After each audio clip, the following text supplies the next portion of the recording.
Aç! Əlacət! Əlbayaqdan sən mənə çəkirsən? Ha. Baxanma sonrasıyım. Qaç ay bala qaç. Atan yenə əsəbləşib gəlir. Qaç. Ta beyime calandan yüzüme çay hazır olma. Ha? Olmadan da say. Seviyorsan miyav de.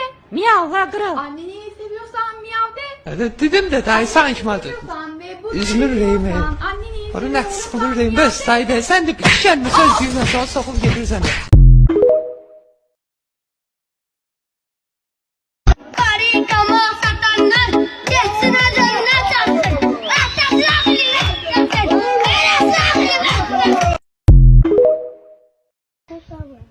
Atatürk milletlesin.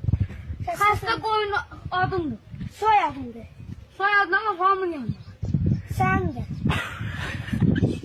Gitsen buraya burada. Yere. Gitsen buraya. Yere. Savaşalım mı de?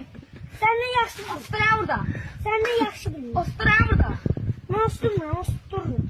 Ben de ostururum. Gitsen buraya gitsen o. Ağzı beni götürürüz. 2 saattir şuna gülüyorum.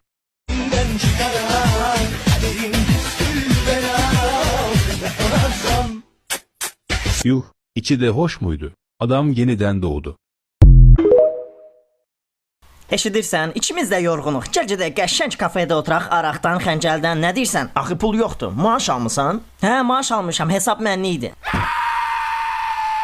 Əslində söz vermişdim ki, içməyəcəm, amma necə sən xətrvədəyim. Gedək və mıxlayaq.